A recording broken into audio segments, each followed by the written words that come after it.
Hermanos queridos, ustedes se pueden imaginar si yo me pusiera a contar experiencias y anécdotas de cosas que nos han ocurrido en todos estos años, viajando de un lugar a otro, conociendo tantos miles y miles de creyentes de muchas denominaciones, a veces de un estilo, otros son de otra forma.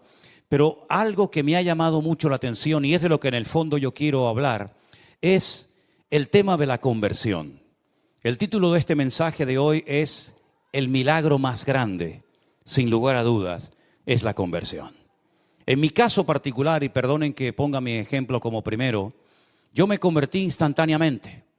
No tardé mucho tiempo en dar el paso de recibir, de aceptar a Cristo como mi Señor y Salvador personal. Yo fui una mañana a una iglesia, había una especie de clases de escuela dominical. No hubo llamamiento, ni se habló así, digamos, de una forma evangelística. Pero a la tarde, cuando volví, en el primer culto, digamos, con predicación, con alabanza, con llamado, que yo asistí a mi vida, en esa primera reunión yo recibí a Jesús como mi Señor y Salvador personal hace ya muchos años atrás. Y no me costó recibir a Cristo, ni muchísimo menos. Creo que ha sido la decisión más sabia y la mejor decisión que he tomado en toda mi vida. Y no me arrepiento jamás de haberla tomado. Me hubiera gustado recibir al Señor antes, pero el Señor tiene estipulado tiempos, ¿verdad? Y ocasiones para cada uno de nosotros. Pero observando cómo se convierten algunas personas, es algo que a mí siempre me ha llamado la atención. Porque hay, por ejemplo, personas que se han convertido, no muchos, he conocido algunos, solos. Leyendo a lo mejor la Biblia o en la habitación de su casa, poniéndose de rodillas y pidiendo perdón por sus pecados o como sea, se han convertido solos, sin que nadie les predicara, sin ir a ninguna iglesia, sin escuchar a ningún pastor predicar, solos en su casa o en su coche o donde sea, se han convertido al Señor. No es lo común, no es lo habitual. La Biblia dice, ¿cómo creerán si no hay quien les predique? ¿Verdad? Pero hay personas que se han convertido solas. No sé si aquí en esta tarde entre nosotros o en casa viéndonos en sus hogares hay alguna persona que puede decir, sí, yo me convertí solo o sola, ¿no? Pero ya digo, no es lo normal. Pero he visto que hay personas que se han convertido después de un largo proceso.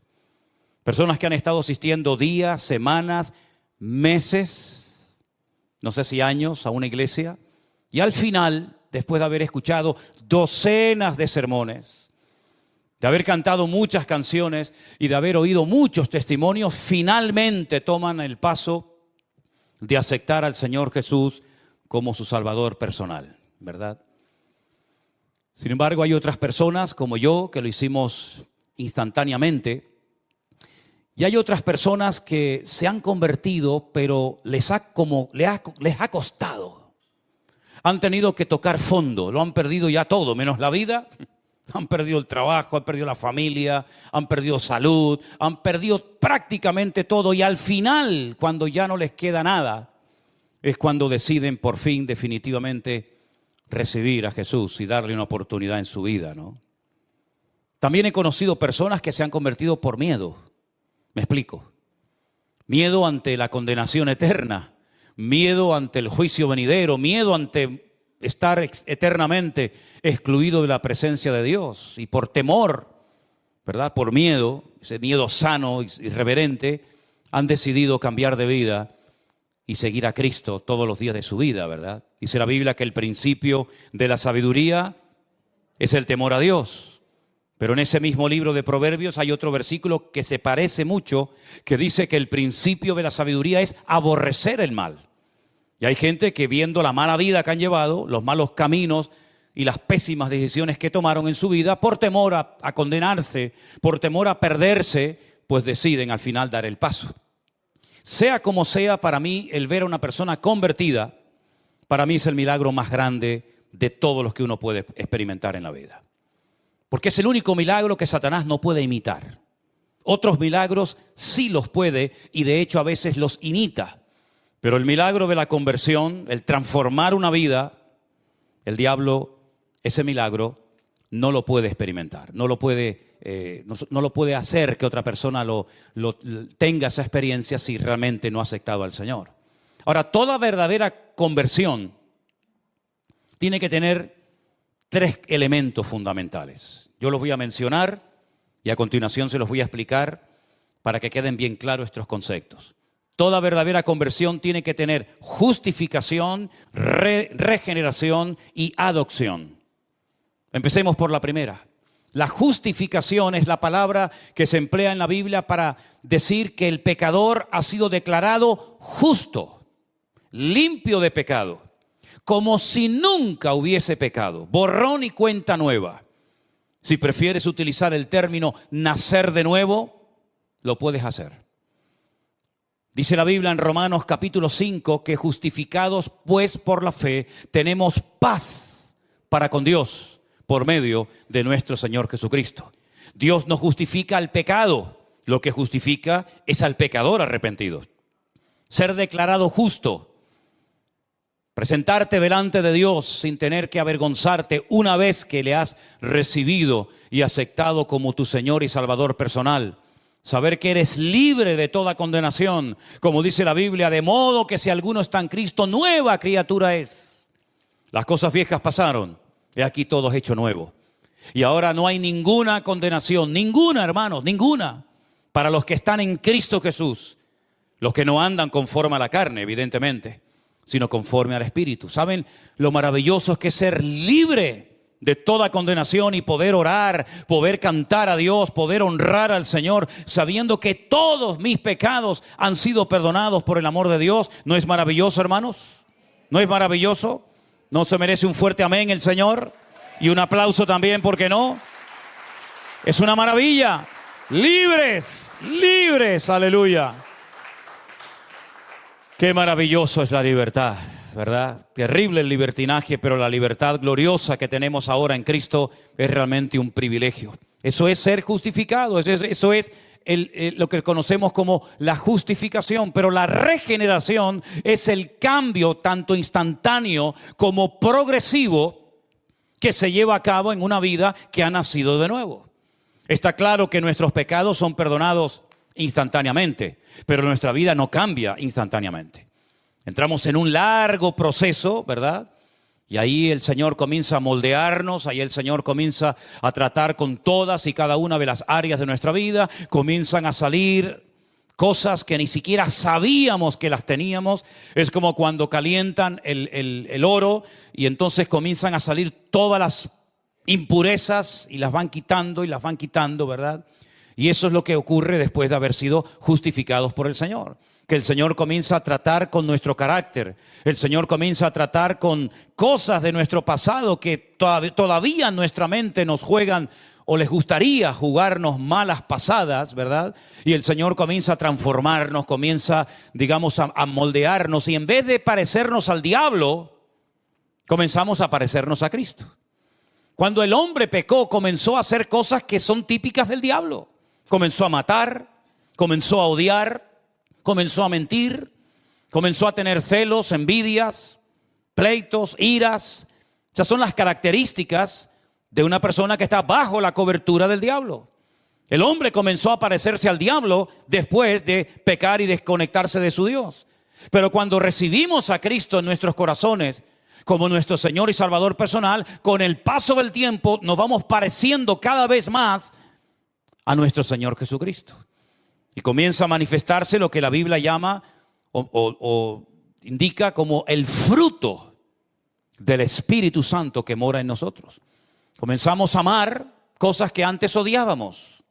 Comenzamos a ver a personas que antes tal vez no íbamos a tener jamás ningún tipo de contacto, de relación con ella. Comenzamos a darnos cuenta de que pues también necesitan de paciencia y de amor y de atención y tantas cosas. Y comenzamos a darnos cuenta de que ahora tenemos paciencia en cosas que antes nos sacaban de quicio y éramos incapaces de soportarlas. Y es que cada vez esa regeneración, esa transformación progresiva en nuestra vida nos va moldeando y podemos mirar atrás y decir, oye, sé que todavía me falta mucho, sé que todavía, como dice el texto, no he llegado a la meta, ¿verdad? Pero sigo corriendo para ver si logro hacer aquello para lo cual un día el Señor me alcanzó a mí. Amén, hermanos. Y finalmente, la adopción. Es decir, ahora tengo una familia. Ahora estoy bajo una cobertura que es la familia de Dios. Y hemos conocido esta tarde a 2 miembros de nuestra familia, ¿verdad? Que viven en otro lugar. Pero podríamos recorrer el mundo entero y darnos cuenta de que tenemos hermanos y hermanas en la fe prácticamente en todas las partes del mundo. Porque hemos sido adoptados en una familia universal donde caben todos. Y donde todos tenemos que aprender a relacionarnos y amarnos y a perdonarnos y a trabajar juntos, etcétera, etcétera. Así que una verdadera conversión nos lleva a la justificación, a la regeneración y a formar parte de la familia de Dios por adopción, no por nacimiento. Ahora, el primer texto que quiero leer en esta tarde que habla acerca de la conversión se encuentra en Hechos capítulo 3, el verso 19. Pedro y Juan acaban de orar por un paralítico que ha sido milagrosamente sanado, y ellos aprovechan la oportunidad para dar testimonio de su Dios, para evangelizar a las personas que allí están viendo aquel milagro. Y él dice, ya digo, en el capítulo 3, verso 19, arrepentíos y convertíos, las 2 palabras. Tú te puedes arrepentir de algo que has hecho, pero eso no significa de que te hayas convertido. Tú te puedes arrepentir de haber robado, de haber mentido o de haber hecho algo malo, pero eso no significa que has cambiado. Te has arrepentido, pero no te has convertido. Pero Pedro dice, arrepiéntanse y conviértanse para que sean borrados vuestros pecados y para que vengan de la presencia del Señor tiempos de refrigerio. Epistrefo.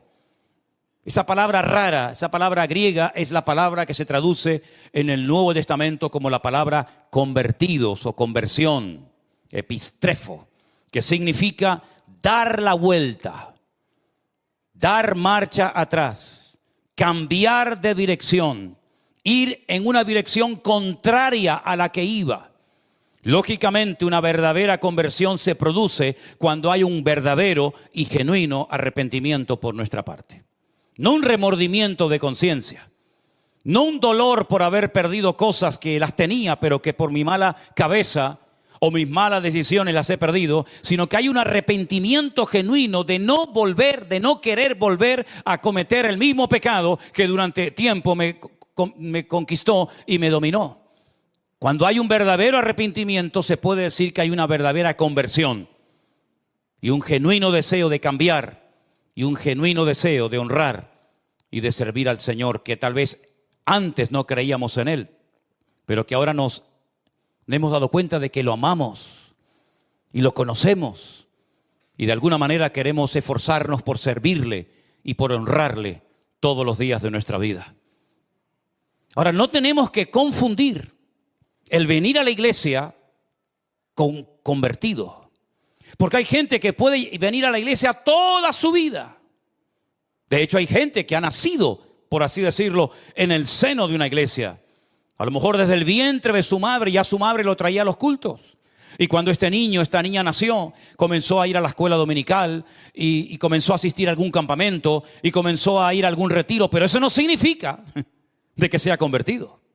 ¿Y cuántas veces nos confundimos pensando, creyendo que esta persona, porque lleva toda la vida en la iglesia, ya es un convertido? Y de convertido, nada. Puede ser un simpatizante, una persona que tiene su círculo de amistades dentro de la iglesia, porque como su vida ha girado siempre en torno a la iglesia, no tiene contactos, no tiene amigos fuera, y parece que es un cristiano, parece que es un convertido, pero no lo es. Es una persona que se ha criado en un ambiente cristiano, pero no es cristiano.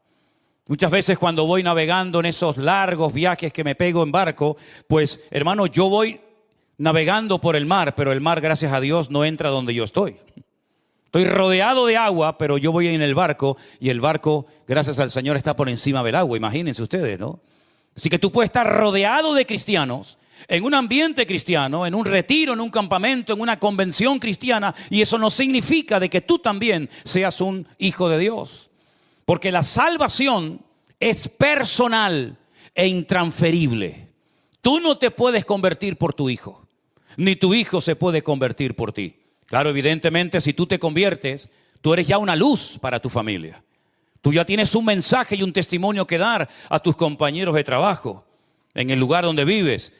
Pero tú no puedes convertirte por un círculo de amistades o por toda una familia, ¿verdad? Y decir, bueno, yo me convertí y eso significa de que ya toda mi familia ya son convertidos. No, repito, la salvación, la conversión es personal y no se puede transferir a otras personas.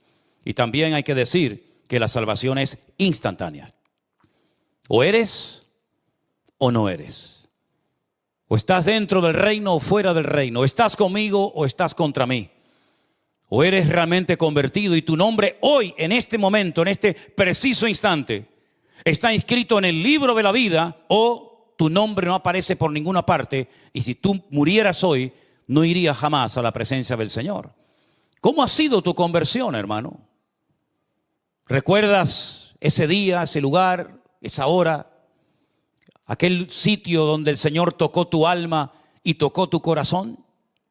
Vamos a leer algunos versículos en esta tarde donde aparece esta palabra epistrefo, que significa convertirse. Vamos a ver las distintas traducciones que le han dado a lo largo del texto bíblico. Por ejemplo, en el Evangelio de Mateo, el capítulo 18, el verso 3, 18 de Mateo, el versículo 3, hay unas palabras muy interesantes del Señor Jesucristo, cuando le dice a las multitudes, de cierto os digo, que si no os volvéis y os hacéis como niños, no entraréis en el reino de los cielos. Es decir, la actitud para poder ser salvo, la actitud para tener una genuina y verdadera conversión es fundamental. Una persona con soberbia, una persona arrogante, una persona que se cree que lo sabe todo, que no necesita de nada ni de nadie, difícilmente esa persona llegará a una convicción de pecados y pedirá perdón al Señor. Algo muy habitual, y precisamente me pasó, para no ir más lejos, esta semana, el jueves, mientras ustedes estaban aquí escuchando el mensaje de nuestro hermano Jerónimo que predicó. Yo estaba fuera hablando con una persona y cuando comienzo a hablarle, lo primero que me dice como para escudarse, ¿no? Como para decir, cuidado que ya te he dicho lo que soy, dice, yo soy católico. Y le dije, ¿usted es católico? Y dice, sí. Digo, ¿de verdad? ¿Pero practicante? ¿Se confiesa habitualmente? ¿Va a misa? ¿Acepta la autoridad del Papa sobre su vida? ¿Es usted un buen idólatra? ¿Reza usted el rosario? Que el Dios te salve María, llena eres de gracia, el Señor es contigo, bendito, todo eso. ¿Es usted un buen católico? Me dice, bueno, no. Digo, entonces permítame que le diga, usted no es nada. Y me dice, es verdad, yo creo que no soy nada. Digo, ya nos estamos entendiendo. Digo, mire, ¿sabe por qué usted dice que es católico? Porque unos señores de España, hace muchos siglos atrás, se fueron allí y les conquistaron a ustedes. Y después de irse y de volver a sus tierras, después de haberse llevado todo lo que pudieron y más, o usted no lo hubiera hecho. Usted no lo hubiera hecho, ¿verdad? Claro, ya. Dejaron una religión allí, muerta y vacía, que no servía aquí, pero la dejaron allí. Y por eso usted es católico. Pero si en vez de haber ido los españoles hubieran ido, por ejemplo, los musulmanes, usted entonces seguramente hoy estaría rezando de cara a la Meca y estaría con un Corán debajo de su brazo. Usted no eligió la religión lo eligió a usted. Y no fue algo que usted decidió seguir o aceptar, sino fue algo que le impusieron a usted casi desde el vientre de su madre. Es decir, cuando una persona cree que por ser católico o miembro de una iglesia, sea esta o cualquier otra, ya es salvo, convertido, se equivoca rotundamente. Porque la conversión no pasa por una denominación. La conversión no pasa necesariamente por ser miembro de una iglesia, llámese como se llame, sino la conversión es un encuentro, es una experiencia personal con Cristo.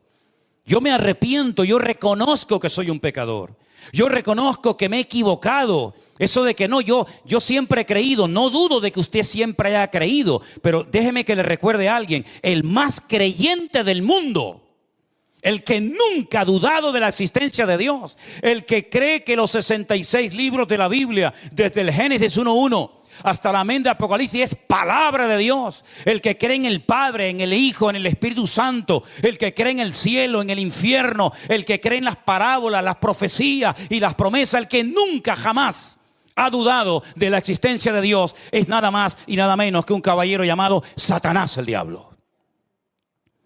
Porque Satanás no es un ateo. Porque la Biblia dice que para ser ateo hay que ser necio. Eso lo dice la Biblia. Y Satanás de necio no tiene nada. Satanás es acabado en hermosura, el sello de la perfección y lleno de sabiduría. Dice la Biblia que Dios así lo creó. Y díganme ustedes si Satanás va a pasar la eternidad en la presencia del Señor junto con su amada iglesia. ¿Usted cree en eso? Pero si es un creyente. Si jamás ha dudado de la existencia de Dios. Es que creer sí es importante, pero no es suficiente. No hay ningún mérito en decir yo creo en Dios. Yo he creído toda mi vida y... ¿quiere que ahora le toquemos una música especial y le hagamos una fiesta por haber creído en Dios? No hay ningún mérito en haber creído en Dios. El mérito no está simplemente en creer. El mérito está en confesar que ese Dios en el cual creo, a partir de hoy va a ser mi Señor, mi Salvador, mi cobertura, mi amo, mi dueño y mi todo.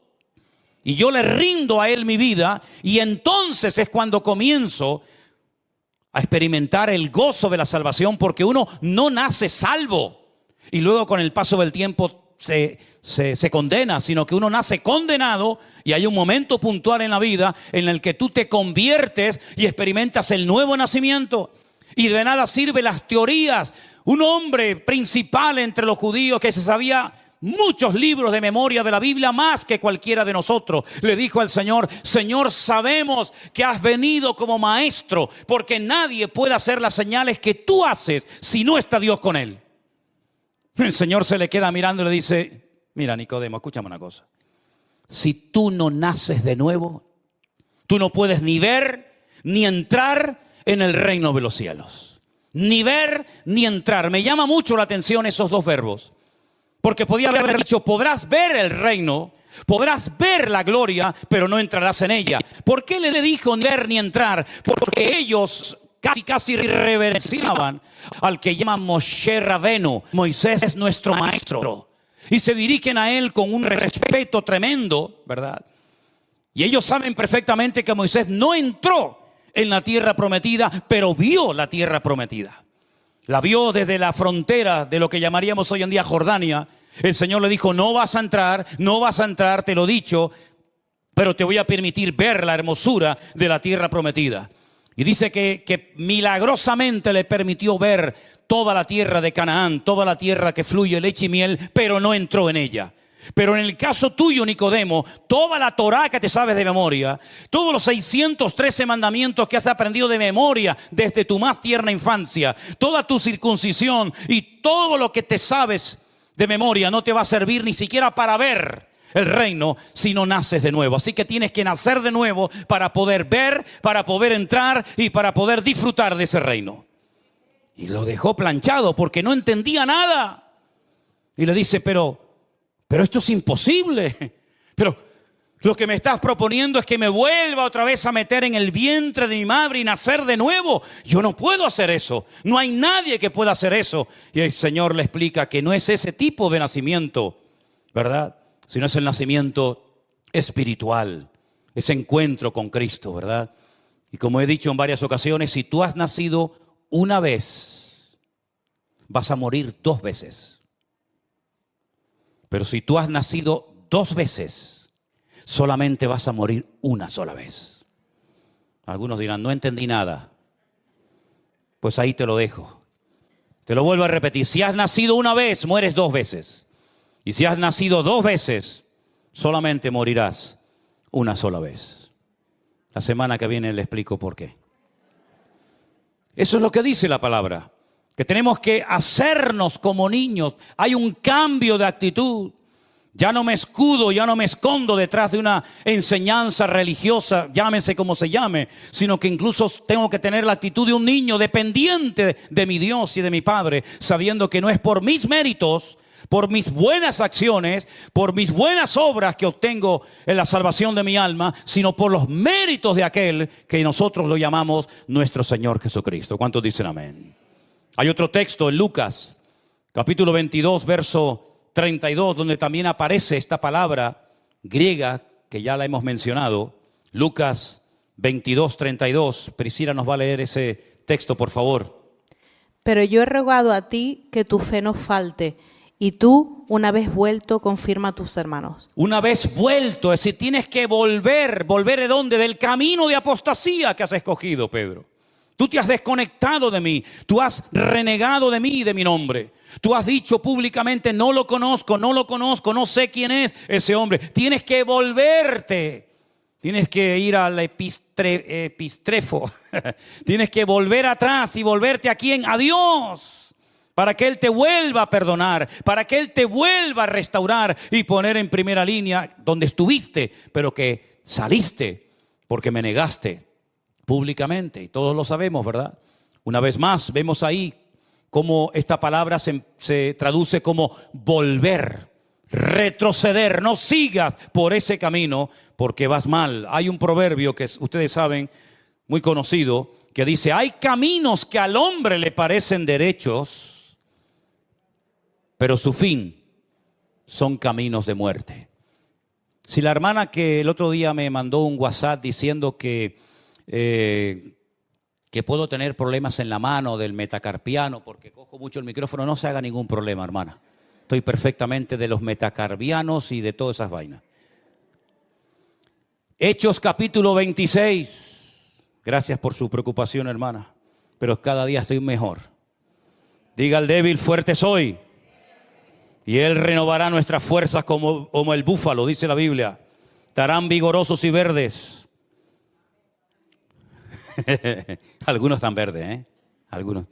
Hechos capítulo 26, verso 16. Priscila, por favor, léemelo. Pero levántate y ponte sobre tus pies, porque para esto he aparecido a ti, para ponerte por ministro y testigo de las cosas que has visto, y de aquellas en que me apareceré a ti, librándote de tu pueblo y de los gentiles, a quienes ahora te envío, para que abras sus ojos y para que se conviertan de las tinieblas a la luz, y de la potestad de Satanás a Dios, para que reciban por la fe que es en mí, perdón de pecados y herencia entre los santificados. Para que se conviertan. Si no se convierten, lo único que tienen es una religión, pero no tienen una conversión, no tienen una relación con Dios. Y yo te he cambiado, te he librado de tu pueblo y de los gentiles, te he transformado, me he aparecido en tu camino. He quitado las escamas de tus ojos para que te conviertas en un testigo mío y vayas por todas las naciones de la tierra predicando la palabra, para que pasen la gente de las tinieblas a la luz, del equipo del diablo, de los perdedores, de los amargados y de los frustrados al reino de Dios, ¿verdad? Y para que se conviertan y convirtiéndose puedan conocerme y puedan tener el gozo de la salvación y puedan heredar la vida eterna, porque cuando una persona se convierte en coheredero con Cristo, ¿verdad? Como dice la palabra de Dios. Hay un versículo más muy interesante que va dirigido a esos hermanos que tal vez un día se congregaron, que tal vez un día incluso estuvieron sirviendo al Señor de alguna manera, pero que por el motivo que sea, se apartaron de los caminos del Señor. ¿Y qué hacemos con esta gente? ¿Qué hacemos con aquellos que parece que se querían comer el mundo y al final el mundo terminó comiéndoselos a ellos? ¿Qué hacemos? ¿Qué palabra, qué solución nos da la Biblia para que se descarrió y tomó un mal camino? Bueno, Santiago nos dice en el capítulo 5, el verso 19 y 20, estas palabras tan interesantes que tenemos que tener en cuenta en nuestra vida. Hermanos, si alguno de entre vosotros se ha extraviado de la verdad y alguno le hace volver, sepa que el que le haga volver al pecador del error de su camino, salvará de muerte un alma y cubrirá multitud de pecados. Luego existe la posibilidad de que un hermano tome un camino equivocado. Existe la posibilidad de que un hermano se salga del camino correcto y vuelva atrás, se descarríe, cual hijo pródigo. Y entonces dice la Biblia, si a alguno de entre vosotros le ha pasado eso, si alguno que antes era hermano y cantaba con nosotros y se congregaba con nosotros y servía al Señor junto con nosotros, se ha escarriado de la verdad, sepa que si hay alguien que haga volver al pecador, del error de su camino, le salvará el alma y cubrirá multitud de pecados. Luego hay la posibilidad de descarriarse, de desconectarse del Dios que un día te iluminó, del Dios que un día te perdonó, de ese Dios que ese día te transformó la vida. Pero hay también la posibilidad de poder volver a Él en arrepentimiento, y el Señor te vuelve a perdonar y te vuelve a restaurar, porque Dios no solamente salva, sino que también restaura a las personas que por el motivo que sea se han enfriado y se han descarriado de los caminos del Señor. Vemos en la Biblia muchos llamados al arrepentimiento. No solamente aquellos llamados que hacían los profetas al pueblo de Israel cuando decían: volved, dejad vuestras obras, volved a la senda antigua, dejad la idolatría, dejad la corrupción, la avaricia, la usura, ¿verdad? Sino que también encontramos, hermanos, en el Nuevo Testamento una preciosa y conocidísima parábola de aquel joven que decide marcharse y malgastar sus bienes y vivir perdidamente hasta que vuelve en sí. Y dice la Biblia: volveré a la casa de mi padre y le pediré perdón y diré: Padre, he pecado contra el cielo y contra ti. Ya no soy digno de ser llamado tu hijo. Y entonces vemos como el padre lo restaura. El padre le da un nuevo vestido, pone calzado en sus pies, pone un anillo en su mano, ¿verdad? Le restaura la autoridad, lo vuelve a poner como hijo de toda dignidad, y mata al becerro gordo y hacen una fiesta porque mi hijo, que lo dábamos por muerto, ha vuelto otra vez a la vida. Hay ejemplos tremendos en la Biblia de personas que tuvieron una conversión tremenda con el Señor. Por ejemplo, el apóstol Pablo. La conversión del apóstol Pablo, no me digan a mí que no fue espectacular. Un religioso, un hombre que pensaba que había que destruir a los que en aquellos días se llamaban los del camino. Los que en Antioquía los llamaron por primera vez los Meshijín, los ungidos, los cristianos. Y cómo él estuvo como testigo en la muerte de Esteban y vio cómo lo mataban a pedrada. Y él estaba allí y no dijo: alto, ¿qué vais a hacer? ¿Cómo vais a matar a este hombre? Sino que él estaba allí y le dice: no se preocupen, tiren las piedras, yo les cuido aquí las sandalias, la ropa, y después las pueden venir a buscar. Y allí estaba frío como una piedra, ¿verdad? Como un témpano de hielo inmutable. Él estaba allí ese día, hermanos. Y él llevó presos a la gente, y él iba a ir al extranjero, a Damasco, capital de Siria, para llevar gente a Jerusalén. Fíjense el camino tan largo que iba a hacer, porque él pensaba en su ignorancia que ese era su deber, esa era su obligación: impedir que aquella secta rara y extraña se expandiera por todas las naciones de la tierra. Pero, si me permiten la expresión, le salió el tiro por la culata. Porque dice que camino hacia Damasco cae postrado en tierra, pierde la vista, queda ciego completamente, y oye una voz en hebreo que le dice: Saulo, Saulo, ¿por qué me persigues? Se habrá quedado temblando de pies a cabeza diciendo: ¿quién eres? ¿Quién me está hablando? Y cuando oyó la respuesta fue algo tremendo: yo soy Jesús, a quien tú estás persiguiendo. ¿Qué quieres que haga, Señor? Entra en la ciudad y se te dirá lo que debes de hacer. A los pocos días apareció por allí un tal Ananías, que no tiene nada que ver con aquel Ananías que murió en la iglesia primitiva, esposo de Zafira. Y dice que tenía miedo de ir a orar por él, porque decía: Señor, hemos oído lo que este hombre ha hecho, cómo le ha hecho daño a tus santos, cómo tiene poder y tiene cartas que le autorizan a llevarnos presos a Jerusalén si quisiera. Y el Señor le dice: vete, porque yo lo he levantado, va a ser un instrumento, y yo le voy a mostrar en él cuánto le es necesario padecer por mi nombre. Y llega y le pone las manos encima, recobra la vista, dice que se le caen como escamas de los ojos, y allí se bautiza. Aquel ritual que los judíos hacían habitualmente, ¿verdad?, para purificarse, pero ahora haciéndolo de corazón, ¿verdad? Y dice que al momento, prácticamente a los pocos días, se convirtió en un atrevido, en un valiente predicador, de tal manera que decían: pero este no es el que nos mataba el otro día, este no es el que venía a perseguirnos, que lo que le ha pasado. Y dice que los hermanos tenían miedo de juntarse con él. Claro, ¿cómo no van a tener miedo?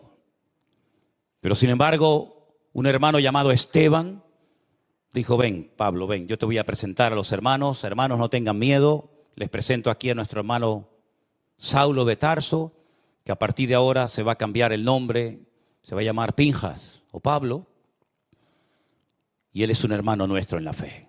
Y cómo emprenden viajes misioneros, y al final el mismo Bernabé se pone bajo la cobertura de Pablo, porque sabe que Pablo es un hombre que Dios le ha dado una gracia especial para extender el evangelio a otras naciones, y cómo después de años Pedro, incluso hablando de Pablo, dice: hermanos, nuestro hermano Pablo, al cual el Señor le da una inmensa, una enorme sabiduría, y que escribe cosas profundas y difíciles de entender, las cuales los indoctos tuercen para su perdición. Como reconoce, ¿verdad?, la autoridad, la sabiduría, la unción especial que Dios había depositado en la vida de Pablo. Una conversión genuina. Pablo nunca más volvió a ser esa persona llena de odio, de amargura, de resentimiento, sino que lean la lista de lo que padeció: apedreado, azotado, torturado y tantas cosas.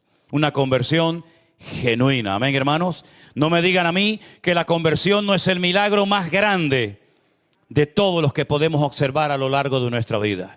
¿Y qué me dicen ustedes de aquel etíope, aquel hombre de color que venía sentado en su carro después de haber estado en Jerusalén y había comprado seguramente por una fortuna un pergamino, un lienzo del profeta Isaías, que no sé ni cómo podía leerlo porque estaba en un idioma que él no dominaba, pero se ve que lo leía, pero no entendía nada? Hasta que Felipe, aquel que había sido diácono en la iglesia primitiva, se le acerca al carro y le dice: ¿tú entiendes lo que estás leyendo? Y el etíope, con toda sinceridad, le dice: no entiendo nada. Como cordero fue llevado al matadero. ¿Pero quién fue llevado al matadero? El que está escribiendo está hablando de otra persona. No entiendo nada. Y entonces Felipe se sube en el carro con aquel etíope eunuco, miembro de la reina Candace, y comienza a hablarle y llegan a un lugar, a un oasis en el desierto donde ve agua, y Felipe se para y el etíope le dice: yo quiero ser bautizado. ¿Hay algún impedimento? ¿Hay algo que impida que yo sea bautizado? ¿Será mi color de piel? ¿Será que no soy judío? Y Felipe le dice: no hay ningún impedimento, hijo. ¿Tú crees en Jesucristo con todo tu corazón?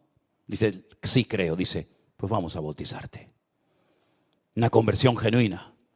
Después dice la historia que fue a Etiopía, le habló a la reina Candace, y hasta el día de hoy hay una comunidad tremenda de cristianos en Etiopía, y algunos dicen que él fue el evangelista, el instrumento que el Señor utilizó para alcanzar aquella nación, ¿verdad? ¿Y qué me dicen a mí del carcelero, hermanos? El carcelero que vivía en la ciudad de Filipo, ¿no tuvo una conversión tremenda a medianoche? Mientras había un terremoto tremendo en la cárcel que dice que las cadenas que tenían los presos se caían y las puertas de la cárcel se abrían, y cuando aquel hombre se iba a quitar la vida en medio de la oscuridad de la noche, después de haber oído cantar a Pablo y a Silas, después de haber sido previamente torturado, dice: señores, ¿qué tengo que hacer para ser salvo? Y Pablo le dice: cree en el Señor Jesucristo y hoy mismo serás salvo tú y toda tu casa. Y él fue capaz de transmitir esa conversión, ese cambio genuino, dejando su idolatría, su paganismo, y llevando a toda su familia esa misma noche en una cárcel. Miren qué culto tan interesante. El sermón: cree en el Señor Jesucristo y serás salvo tú y tu casa. Congregación, cárcel de Filipo, predicador, Pablo y Silas. Resultado: bautizados toda una familia. Un culto espectacular, Y se convirtió aquella noche. Un hombre que había recibido el mandato de custodiar en el calabozo más profundo y más oscuro de aquella mazmorra. Esa misma noche el carcelero